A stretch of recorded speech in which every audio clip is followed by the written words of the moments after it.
Hi எல்லாருக்கும் வணக்கம். ஸ்ரீலங்காவில் நான் எப்படி மீன் குழம்பு வைக்கிறேன் அப்படின்றது தான் செய்து காட்ட போகிறேன். 2 ஸ்டைலில் வைப்பேன். அதில் ஒரு டைப் தான் இன்றைக்கி செய்து காட்ட போகிறேன். 2 வெங்காயம் வந்து கட் பண்ணி வச்சுருக்கேன், 2 தக்காளி கட் பண்ணி வச்சுருக்கேன். பெரிய தக்காளியாக இருந்தால் 2 போதும், சின்னதாக இருந்தால் 3 வேணும். பச்சை மிளகாய் 2 தான் கீறி வச்சுருக்கேன். அது வந்து சின்ன சின்னதாக சிலர் வெட்டி போடுவாங்க, ஆனால் நான் வந்து கீறிட்டி அப்படியே போட்டுருவேன். பிடிக்காதவங்க எடுத்து வச்சுட்டு சாப்பிடுவாங்க இல்லையா, அதனால தான். நான் வந்து மண் சட்டியில் தான் இன்றைக்கி சமைக்க போகிறேன். அதில் தேவையான அளவு எண்ணெய் ஊற்றிட்டு 1/2 ஸ்பூன் கடுகு 1/2 ஸ்பூன் வெந்தயம் போட்டு அதை வந்து பொரிய விடுறேன். ஸோ இது பொரிஞ்ச பிறகு தான் நான் வெங்காயம் போடுவேன், பொரியாமல் போட மாட்டேன். ஆனால் சில பேர் வந்து அப்படியே போட்டுடுறாங்க, பட் அது வந்து சாப்பிடும்போது தெரியும், தனியாக தெரியும், அதனால் நான் அப்படி செய்கிறதில்ல. இப்போ வெங்காயம் சேர்த்துக்கிறேன். வெங்காயம் வந்து வதங்க விடணும்.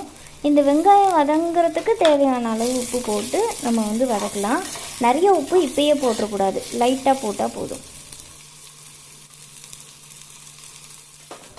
இப்போ வந்து கருவேப்பிலை சேர்த்துக்கிறேன். ஆனால் கருவேப்பிலை வந்து நம்ம கடுகு போடும்போதே போட்டுடலாம், பட் நான் அந்த டைம் போடல, அதனால் இப்போ சேர்த்துக்கிறேன். தக்காளி கட் பண்ணி வச்சுருந்தேன், அதையும் இதில் சேர்த்து வதக்கிக்கலாம்.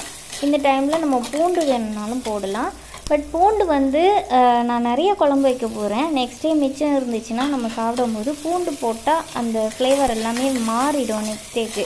அதனால் நான் பூண்டு போடலை, பட் கொஞ்சமாக செய்யும் போது நான் கண்டிப்பாக பூண்டு போட்டு செய்வேன்.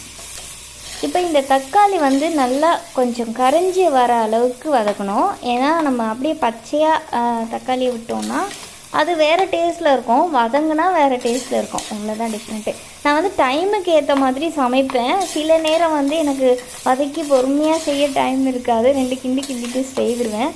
பட் இன்றைக்கி நிறைய டைம் இருந்துச்சு, அதனால் வீடியோவும் எடுத்து செய்யலாம் அப்படின்னு செய்ய ஆரம்பித்தாச்சு.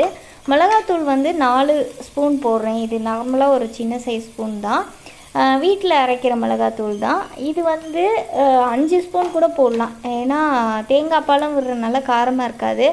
அதால் கொஞ்சம் பத்தலைன்னா நான் இடையில சேர்த்துக்குவேன்.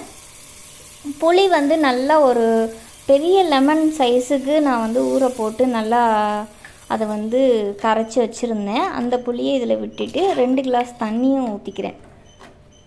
ஏன்னா தண்ணி வந்து நான் நிறைய ஊற்ற மாட்டேன், ஏன்னா நம்ம தேங்காய் பாலும் ஊற்றணும். அதனால் தேங்காய் பாலில் வந்து நிறைய பேர் கடைசி பாலில் ஃபஸ்ட்டு குழம்பு வைப்பாங்க, அப்புறமா வந்து கடைசியாக இறக்கும் போது முதல் பால் ஊற்றுவாங்க. நான் அந்த மாதிரிலாம் எதுவுமே செய்கிறதில்ல, தண்ணி ஊற்றியே ஃபஸ்ட்டு வச்சுருவேன். தண்ணி தான் ஊற்றுறேன், வெறும் பச்சை தண்ணி தான் நான் ஊற்றுறேன். ஸோ இதில் தேவையான அளவு உப்பு போட்டு மிளகாத்தூள் எல்லாம் போட்டு புளி போட்டு இதை வந்து நம்ம நல்லா கொதிக்க விடணும். இந்த கேப்பில் நான் என்ன செய்வேன்னா, இதை மூடி வச்சுட்டு மீன் க்ளீன் பண்ணிடுவேன். இதில் கொஞ்சம் நிறைய தான் இருக்குது, ஆனால் பாதி தான் இப்போ சமைப்பேன். மிச்சத்தை க்ளீன் பண்ணிவிட்டு ஃப்ரை பண்ணுவேன், இல்லைன்னா அதை அடுத்த நாளைக்கு நான் வந்து யூஸ் பண்ணிப்பேன். எங்கள் வீட்டில் டெய்லியே மீன் தான் இருக்கும், ரொம்ப ரேராக நாங்கள் வேறு நான்வெஜ் வந்து செய்வோம். இங்கே வந்து அதிகமாக சீ ஃபுட் கிடைக்கும், அப்போ எல்லாமே மேக்ஸிமம் வாங்குவோம். ஆனால் மீன் தான் வந்து அதிகப்படியாக நாங்கள் வாங்குறது. இறால், நண்டு இதெல்லாம் கூட இடையில சமைப்போம். மீன் வந்து நான் க்ளீன் பண்ணும்போது இப்படி கத்திரிக்கோல் யூஸ் பண்ணியே க்ளீன் பண்ணிக்குவேன். அது வந்து எனக்கு ரொம்ப ஈஸியாக இருக்கும். இதில் வந்து செதில் கிடையாது, அதால் அப்படியே கட் பண்ணுறேன். சம்டைம்ஸ் செதில் இருந்தால் இந்த கத்திரிக்கோலை அப்படியே விரித்து வச்சுட்டு அதில் இருக்கிற கத்திலேயே நான் வந்து செதில் தட்டிக்குவேன். கத்தி யூஸ் பண்ணி அதெல்லாம் மேக்ஸிமம் பண்ணுறதில்ல. பெரிய மீனாக இருந்தால் கண்டிப்பாக கத்தி யூஸ் பண்ணி கட்டிங் போர்டு வச்சு அதெல்லாம் செய்வேன்.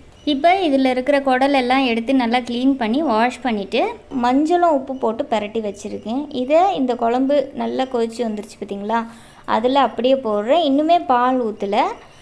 மஞ்சள் கண்டிப்பாக போட்டு க்ளீன் பண்ணுங்கள், அப்போ தான் அந்த மீன் வந்து நல்லாயிருக்கும். நிறைய பேர் மஞ்சள் போடாமல் சும்மா க்ளீன் பண்ணிட்டு அப்படியே மீன் குழம்புல போட்டுருவாங்க. ஸோ இது நல்லா கொதிச்சிருச்சு. மீன் போட்ட பிறகு அடிக்கடி நம்ம கிண்டக்கூடாது. ஸோ இந்த டைமில் அது நல்லா கொதித்து குழம்பே ரெடி ஆன பிறகு தான் நான் லாஸ்ட்டில் தான் தேங்காய் பால் விடுவேன். ஏன்னா தேங்காய் பாலில் மீன் வேகும்போது அது ஒரு டேஸ்ட்டில் இருக்கும், மிளகாத்தூள் உப்பு இதில் வெந்து வரும்போது அந்த மீன் குழம்பு வேறு டேஸ்ட்டில் இருக்கும். ஸோ நீங்கள் ட்ரை பண்ணி பாருங்கள். இந்த பால் விட்ட பிறகு உப்பு மிளகாத்தூள் எல்லாம் கரெக்டாக இருக்கான்னு ஒரு தடவை செக் பண்ணிவிட்டு ஒரு கொதி வந்தோன்னே அப்படியே ஆஃப் பண்ணிட்டோன்னா சுவையான மீன் குழம்பு வந்து தயாராகிடுச்சு. நீங்களும் ட்ரை பண்ணி பார்த்துட்டு மறக்காமல் கமெண்ட் பண்ணுங்கள். தேங்க்யூ ஃபார் வாட்சிங். பை.